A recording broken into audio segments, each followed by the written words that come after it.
Hello students, this is the continuation of our unit 1 in 10th history, that is outbreak of World War I and its aftermath. In the previous two classes we talked about the introduction of World War and causes for the World War, and in today's class we are moving to the course of the war. Course of the war is nothing but what happened during the war. வார் அப்போ எங்கெங்கே என்னென்ன நடந்துச்சு அப்படிங்கிறத பற்றி பார்க்க போகிறது தான் course of the war. Course of the வாரில் ஃபர்ஸ்ட் டாபிக் என்ன பார்க்க போகிறோம்? Two warring camps. Already we know that the greatest power of Europe are divided into two major alliances, that is triple alliances and triple entente. அதை பற்றி தான் பார்க்க போகிறோம். இந்த ட்ரிப்பிள் அலையன்சஸ் தான் சென்ட்ரல் பவர்ஸ்னு சொல்கிறோம். The warring nations were divided into two. One is the central powers that consist of என்னென்ன countries-னு பார்க்கலாம். See this map. So this is United States, and here we have Europe, and here it is Africa, and this side we have Asia. The war mainly concentrated in Europe.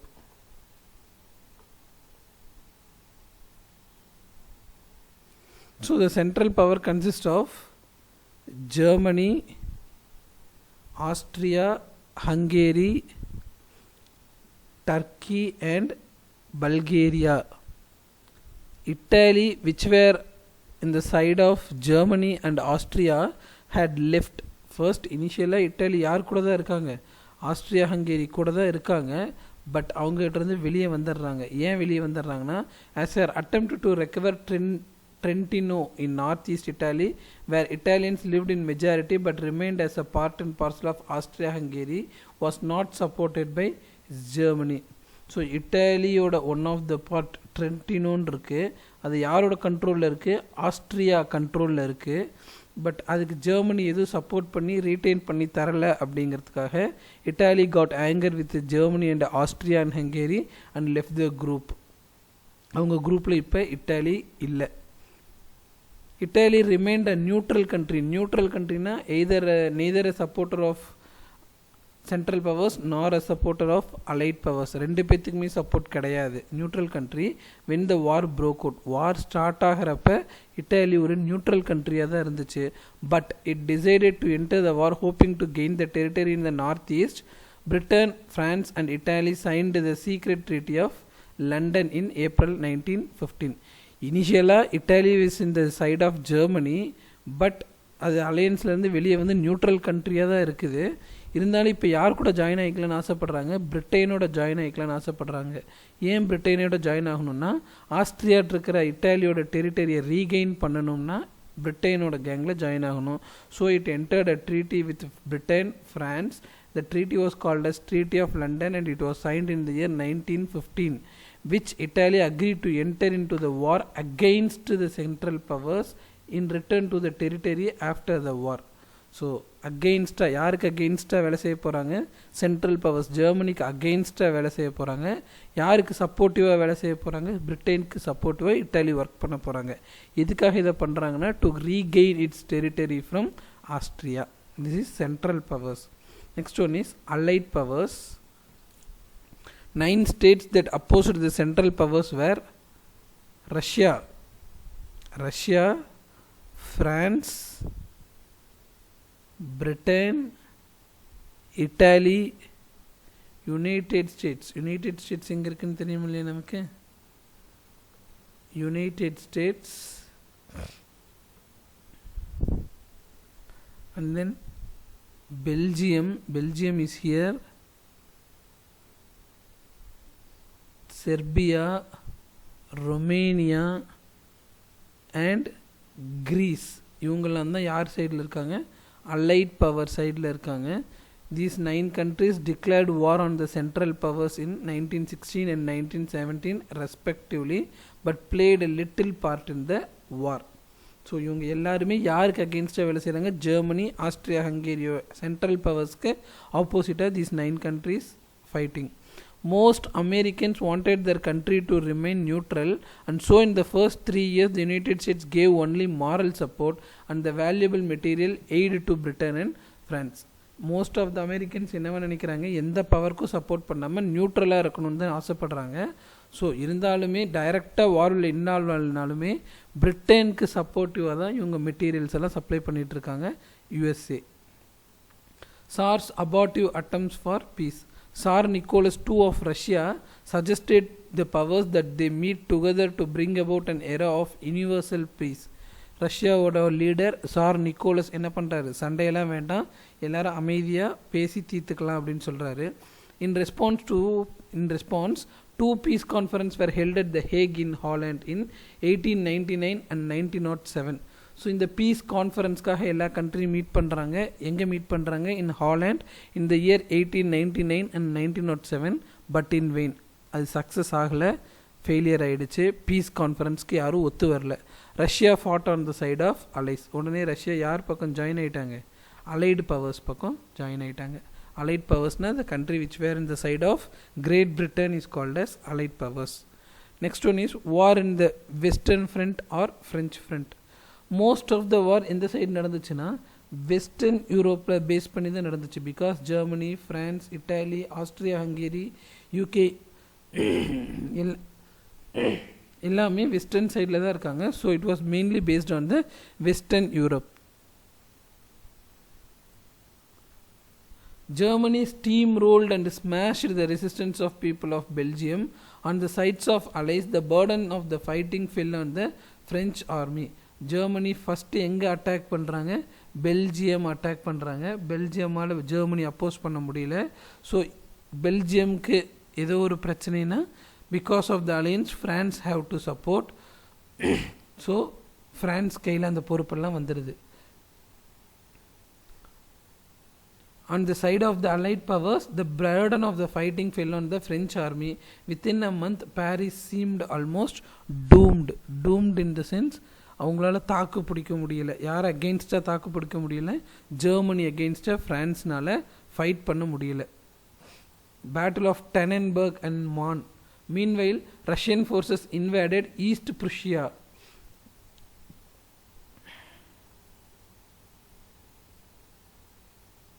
See, these are all Russian forces. East Prussia is in Germany.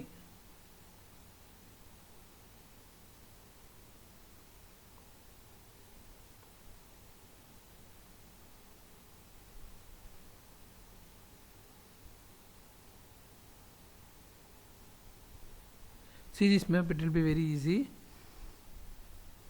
So this is the German Empire and East Prussia is here. So the Russian Empire attacked East Prussia. Germany defeated them decisively. In the Battle of Tannenberg, Russia suffered heavy losses. Russia போய் Germany attack பண்ணாலுமே Germany has got more power and the Russian forces got defeated. Yet this caused distraction and helped to relieve the pressure on the Western front. திடீர்னு Germany Russia கூட fight பண்ண போனதுனால யாருக்கு கொஞ்சம் ரிலீஃபாக இருந்துச்சு? ஃப்ரான்ஸ்க்கு கொஞ்சம் ரிலீஃபாக இருந்துச்சு. ஏற்கனவே பெல்ஜியம் அட்டாக் பண்ணதுனால ஃப்ரான்ஸ் ஜெர்மனி அட்டாக் பண்ணிகிட்டு இருக்காங்க. ஸோ இப்போ ஜெர்மன் ஃபோர்ஸஸ் எங்கே அட்டாக் பண்ண போயிடுச்சு? ரஷ்யன் ஃபோர்ஸஸை ஈஸ்ட் ப்ருஷியாவில் அட்டாக் பண்ண போயிடுச்சு. ஸோ ஃப்ரான்ஸ்க்கு கொஞ்சம் ரிலீஃபாக இருந்துச்சு.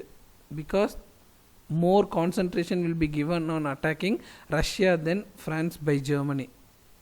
So in the Battle of Tannenberg, Russia suffered heavy losses. Yet this caused a distraction and helped to relieve the pressure on the relieve பண்றதுனா என்னது? கொஞ்சம் ஃப்ரீ பண்ணி விடுறது. relieve the pressure on the western front. The French army made out all efforts to drive out the invading Germans. At the Battle of Marne, the French succeeded in pushing back the Germans. Paris was thus saved. So German forces ரஷ்யாவை attack பண்ண போனதுனால concentration on the western front ரொம்ப கம்மியாயிடுச்சு. No France got victory and the pushed out the Germans out of Paris. பாரிஸ்லேருந்து ஜெர்மனை வெளியே அடித்து துரத்திடுறாங்க France. Thus Paris was saved. The Battle of Marne is a memorable for trench warfare. இந்த France and ஜெர்மனிக்கு war நடந்தப்போ trench warfare அப்படிங்கிறது ரொம்ப ரொம்ப ஃபேமஸாக இருந்துச்சு. What is trench warfare means? See the battle of Marne River. So this is the river map of France. Paris is here, and this is the Marne river. Fight between Germany and France happened here, and successfully France pushed out Germany from France and succeeded in the war. In this war, the trench warfare is very famous. What is a trench means? பதுங்கி குழின்னு சொல்கிறது தான் trench. So likewise இந்த மாதிரி ஒரு tick பண்ணி ஏர்த்தை tick பண்ணி அதுக்குள்ளே இருந்து ஒளிஞ்சு அட்டாக் பண்ணுறது தான் ட்ரென்ச் வார்ஃபேர் அப்படின்னு சொல்கிறோம்.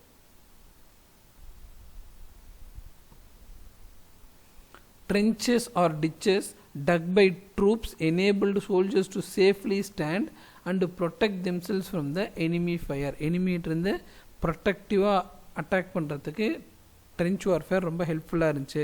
This typical trench system in world war consist of 2 to 4 trench lines running parallel to each other. ஒரே சிங்கிள் ட்ரென்ச்சஸ் இருக்காது, 2, 3, 4 ட்ரென்ச்சஸ் பேரலாக நிறைய இருக்கும்.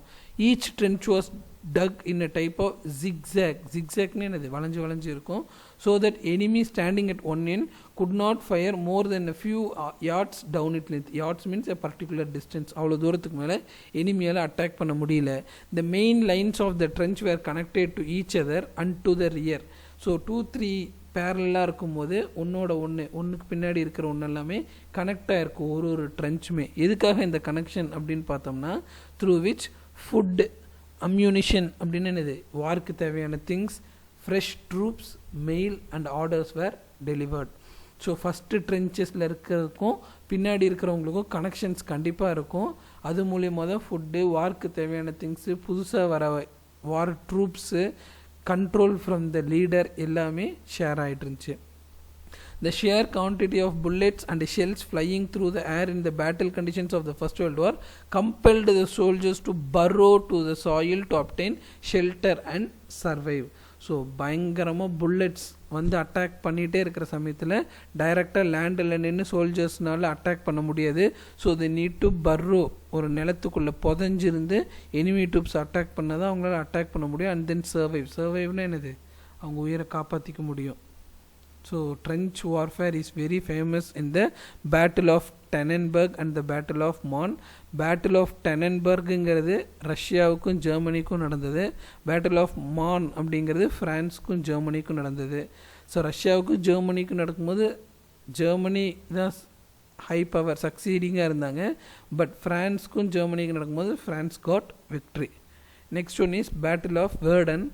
Between February and July 1916, the Germans attacked Verdun, the famous fortress in the French line. ஃப்ரான்ஸில் இருக்கிற famous ஃபோர்ட்னா நமக்கு தெரியும் இல்லையா, ஒரு பெரிய பேலஸ். அதை யார் அட்டாக் பண்ணுறாங்க? ஜெர்மன்ஸ் அட்டாக் பண்ணுறாங்க.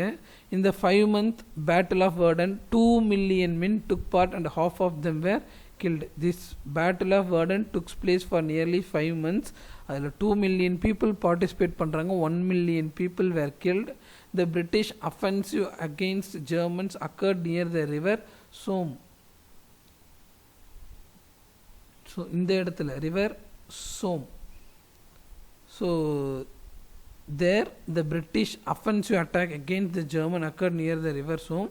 In the 4-month Battle of Somme, Britain lost 20,000 of its men on the first day.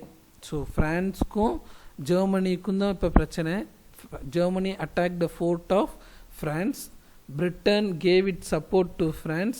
So there were 20,000 men were killed in the same day. The Battle of Verdun, however, decided the fortune of the war is favor in the allies. allied பவர்னா Germany power தான் allied power. So இந்த battle of வேர்டனை வச்சு என்ன முடிவு பண்ண முடிஞ்சிச்சு, ஃபைட்டில் எப்படியும் allied பவர்ஸ் பிரிட்டன் கூட இருக்கிறவங்க தான் வின் பண்ணுவாங்கங்கிறத நம்மளால் ப்ரிடிக்ட் பண்ண முடிஞ்சிச்சு. War in the eastern front or Russian front. இவ்வளோ நேரமாக வெஸ்ட் சைடில் வார் நடந்துகிட்டு இருந்துச்சு வெஸ்டர்ன் யூரோப்பில். இப்போ war is moving to the eastern front. In the Eastern Front, Russian troops repeatedly defeated the Austrians.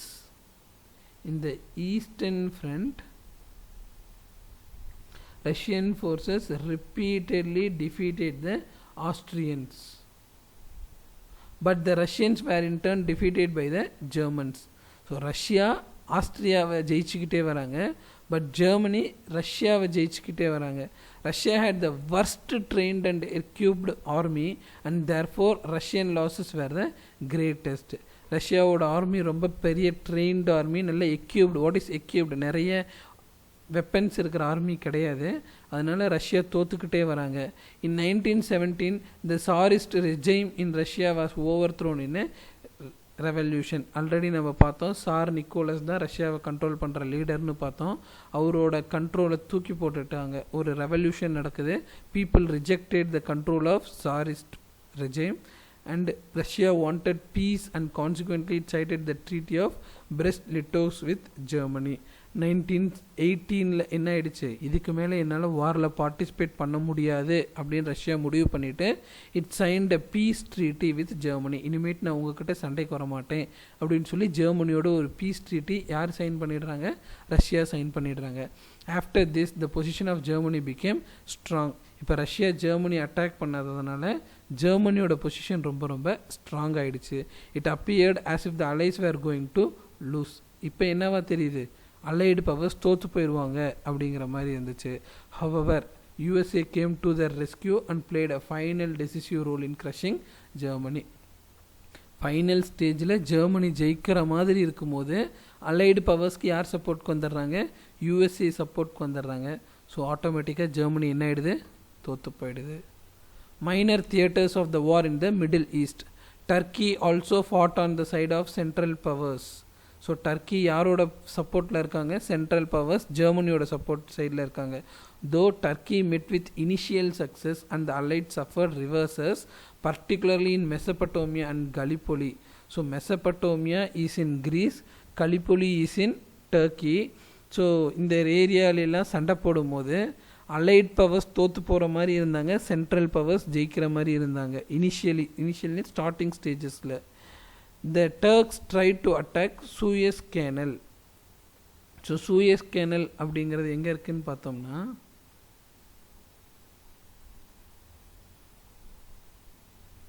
this is Red Sea, this is Mediterranean Sea. ரெண்டையும் connect பண்ணுற ஒரு கேனல் தான் சூயஸ் கேனல் அப்படின்னு சொல்கிறோம். Now the Turks tried to attack Suez Canal but was repulsed. அவங்களால அங்கே attack பண்ண முடியல, திரும்பி அனுப்பி போயிடுறாங்க. Britain attacked Turkey in Iraq and later in Palestine and Syria. Now Britain forces started attacking Turkey. In Arabia, taking advantage of the growing Arab nationalism, a revolt was engineered by a British agent. So மற்ற கண்ட்ரியில் nationalism develop ஆகிற மாதிரியே அரேபியாலையும் ஒரு நேஷ்னலிசமை develop பண்ணி விட்டுறாங்க by British people. So Britain started attacking Turkey directly and tried to capture Constantinople. Now Britain attacked Turkey and captured Constantinople but the Turks put up a brave fight. அவ்வளோ ஈஸியாக Britain ஜெயிச்சிட முடியல, பயங்கரமாக Turkey fight கொடுக்குறாங்க.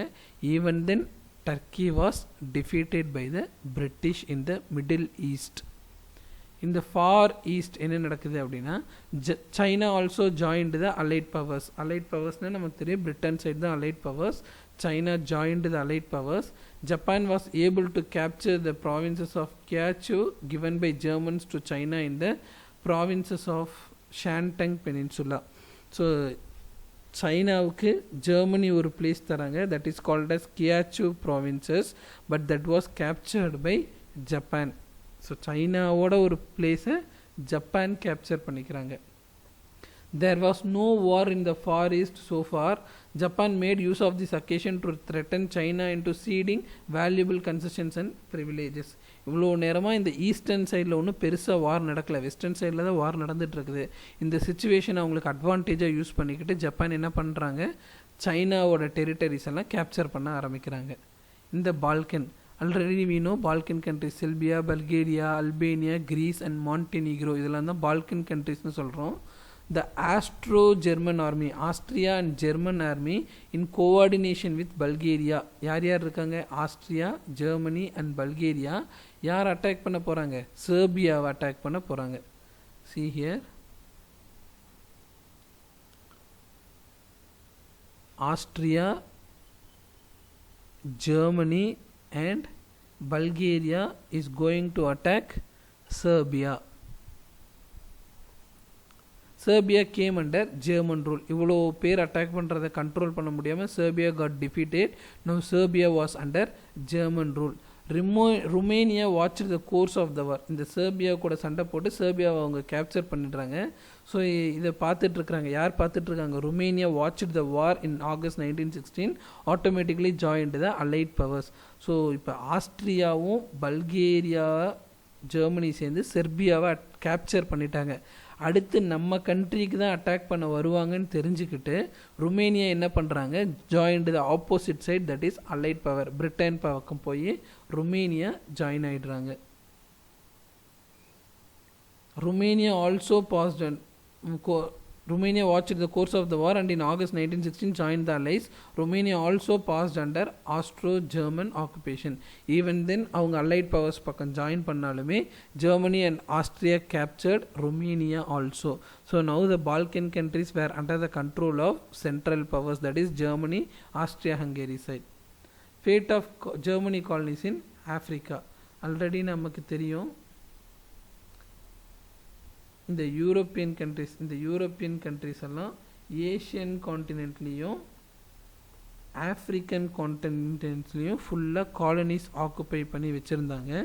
So இந்த காலனிஸில் German, Italy, Austria Hungary, France, Britain எல்லாத்துக்குமே colonies இருக்குது. இங்கே என்ன நடக்குதுன்னு பார்த்தோம்னா, the German colonies in the west and eastern Africa were also attacked by the allied powers. So அவங்க கண்ட்ரியை மட்டும் அட்டாக் பண்ணல, ஜெர்மனியோட காலனிஸ் எங்கெங்கேயில் ஆஃப்ரிக்காவில் இருக்குதோ அது எல்லாத்தையுமே அலைட் பவர்ஸ் அட்டாக் பண்ண ஆரம்பிக்கிறாங்க.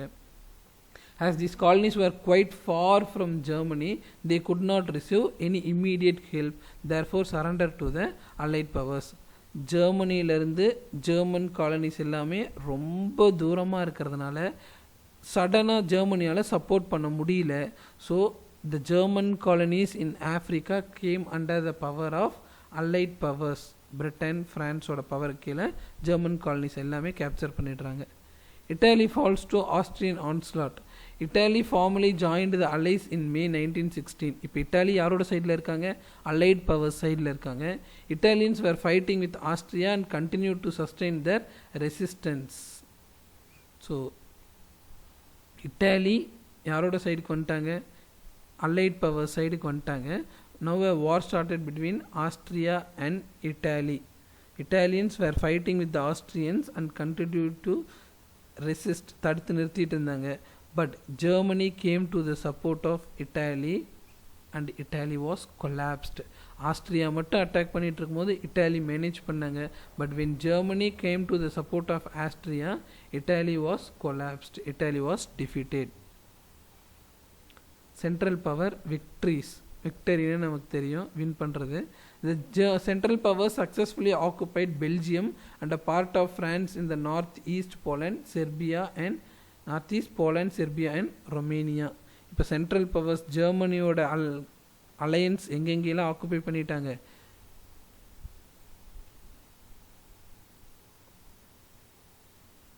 So the Central Powers occupied Belgium, a part of France. ஃப்ரான்ஸில் கொஞ்சம் பார்ட்டு, இந்த its side of France, north east side of France கொஞ்சம் ஆக்குபை பண்ணிடுறாங்க. And then Poland, Serbia, Romania இதெல்லாம் யார் ஆக்குபை பண்ணிடுறாங்க? போலாண்ட், செர்பியா அண்ட் ரொமேனியாவை சென்ட்ரல் பவர்ஸ் ஆக்குபை பண்ணிட்டாங்க. The epicenter தான் the main part of the struggle was the western front and the seas. main part ஃபுல்லாகவே western side of யூரோப்பில் தான் நடக்குது அண்ட் சீயில் தான் நடக்குது. The epicenter of the struggle was the western front and the seas. As the Allied controlled the sea routes, they cut off the supply of food and other material reaching the central powers. சீயில் ரொம்ப ஃபுல்லாகவே இங்கே இருக்கிற இந்த சீலெலாம் full control யார்கிட்ட இருக்குது? Allied பவர்ஸ்கிட்ட தான் இருக்குது. அதனால் சி வழியாக சென்ட்ரல் பவர்ஸ்க்கு எந்த ஒரு திங்ஸுமே ரீச் ஆகாத மாதிரி அலைட் பவர்ஸ் பார்த்துக்கிட்டாங்க. They cut off the supply of food and other material reaching the central powers. Sea வழியாக food and other materials of the வாரை போய் சென்ட்ரல் பவர்ஸ் ரீச் ஆகாத மாதிரி அலைட் பவர்ஸ் பார்த்துக்கிட்டாங்க. In Germany and Austria, women and children suffered from hunger and privation. So இந்த root cut ஆனதுனால Germany and ஆஸ்திரியாவில் எல்லாருக்கும் பயங்கர பசி. அண்ட் வாட் இஸ் ப்ரைவேஷன்னா பாவர்ட்டி, அந்த மாதிரி ஃபுல்லாக வர ஆரம்பிச்சிருச்சு. ஸோ பயங்கர கோவம் வந்துருச்சு ஜெர்மனிக்கு. ஜெர்மனி அட்டாக்ட் இங்கிலாந்து பை ஏரோப்ளைன்ஸில் போய் ஜெர்மனி இங்கிலாந்து அட்டாக் பண்ண ஆரம்பித்தாங்க. Bombs were thrown on London and other places where there were major factories. Germany got anger with Britain and started air strike. They threw bomb on London and other cities. அங்கே தான் நிறைய factories இருக்கிற மாதிரி இடத்துல எல்லாம் they started air strike. Later aeroplanes were used for targeting civilian population. First இண்டஸ்ட்ரீஸை தான் attack பண்ணிட்டு இருந்தாங்க, அப்புறமேட்டு ஊரில் இருக்கிற பீப்புளையும் அட்டாக் பண்ண ஆரம்பித்தாங்க. The German introduced poisonous gas and soon both side resorted to its use. So இப்போ என்ன யூஸ் பண்ண ஆரம்பித்தாங்க, பாய்சனஸ் கேஸ் பாஸ் பண்ணி மக்களையெல்லாம் கொலை பண்ண ஆரம்பித்தாங்க. ரெண்டு சைடுமே, both Germany and England. Naval battles and Americas enter in to the war. So main problem எங்கே ஸ்டார்ட் ஆச்சு, ஜெர்மனிக்கு அண்ட் ஆஸ்ட்ரியா ஹங்கேரி போகிற ஷிப்ஸ் எல்லாமே பிரிட்டன் ஸ்டாப் பண்ணிட்டாங்க. So Germany God angry and started air strike on Britain.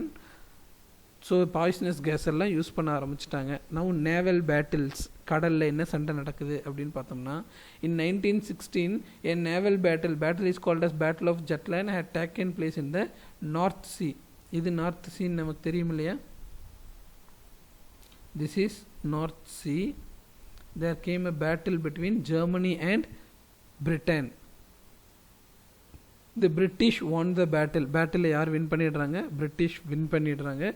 Germany got defeated. Therefore Germany started their submarine warfare and their cruisers went roaming about. Submarines அப்படின்னு நமக்கு தெரியும் இல்லையா, நீர்மூழ்கி கப்பல்கள்லாம் தான் நம்ம என்னன்னு சொல்கிறோம், submarines அப்படின்னு சொல்கிறோம். Germany started using their submarines and cruisers are called as warships எல்லாம் யூஸ் பண்ணுறாங்க. interfering the shipping of the allies. So எதுக்காக ஜெர்மனி சப்மரைன்ஸ் அண்ட் இது க்ரூசர்ஸ் யூஸ் பண்ணுறாங்க, அலைட் பவர்ஸோட எல்லா ஷிப்ஸோடையும் சண்டை போடுறதுக்காக Germany started using submarines and cruisers. interfering with the shipping of the allies. One of these was the famous Emden ship which bombarded Madras. So ஜெர்மனியோட famous ship எது, Emden அப்படிங்கிற ship மெட்ராஸுங்கிற ஷிப்பை வந்து bombarded, blast பண்ணிடுறாங்க. As a counter measure to blockade the Germans proclaimed in Germany in 1917, they would sink even neutral ships in certain waters. So இப்போ Britain ஜெர்மனியை black பண்ணுறாங்க இல்லையா, ஜெர்மனிக்கு போகிற ships எல்லாமே யார் பிளாக் பண்ணுறா, பிரிட்டன் பிளாக் பண்ணுறாங்க. அதனால தான் நேவியில் ஃபைட்டே வந்துச்சு.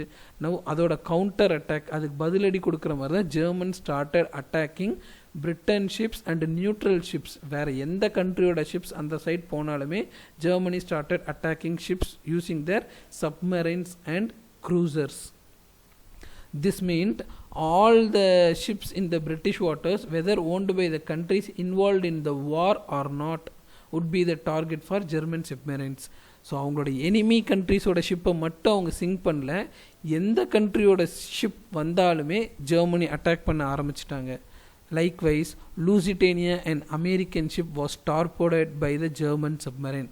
ஸோ அந்த பக்கமாக வந்து ஒரு அமெரிக்கன் ஷிப், இந்த ஷிப்போட பேர் லூசிட்டேனியா, அதை யார் ஃபைட் பண்ணி டெஸ்ட்ராய் பண்ணிடுறாங்க, ஜெர்மனி ஒரு அமெரிக்கன் ஷிப்பை டெஸ்ட்ராய் பண்ணிடுறாங்க. ஸோ இது வரைக்கும் அமெரிக்கா வார்க்குள்ளே என்டர் ஆகல டைரெக்டாக, இன்டைரக்டாக தான் பிரிட்டிஷ்க்கு சப்போர்ட் பண்ணிகிட்டு இருந்தாங்க. இப்போ ஜெர்மனி என்ன பண்ணிட்டாங்க, அமெரிக்காவோட ஒரு ஷிப் லூசிட்டேனியாங்கிற ஒரு ஷிப்பை டெஸ்ட்ராய் பண்ணிடுறாங்க. the Americans got really angry and entered into the war supporting the side of allied powers. So இந்த லூசிட்டேனியா ஷிப்பை சிங்க் பண்ண உடனே அமெரிக்காவுக்கு பயங்கர கோவம் வந்துடுது. So it directly enter into the war supporting the side of Britain. There was a lot of resentment in the USA and President Wilson declared a war against Germany in April 1917. So இந்த Lusitania American ஷிப்பை Germany sink பண்ண உடனே Americans got really anger and directly entered into the war, attacking Germany in the year April 1917. Americas entry with enormous resources, பயங்கர resources அமெரிக்காட்ட இருக்குது, mat allied victory எ ஃபோர்கோன் conclusion. So எப்போ USA British சைடில் வந்து support பண்ண ஆரம்பித்தாங்களோ அப்பயே தெரிஞ்சு போச்சு கண்டிப்பாக அலைட் பவர்ஸ் தான். ஃபோர்கோன் கன்க்ளூஷன்ஸ், வார் முடியறதுக்கு முன்னாடியே வாரோட ரிசல்ட் என்னன்னு தெரிஞ்சு போயிடுச்சு. அலைட் பவர்ஸ் தான் ஜெயிக்க போகிறாங்க.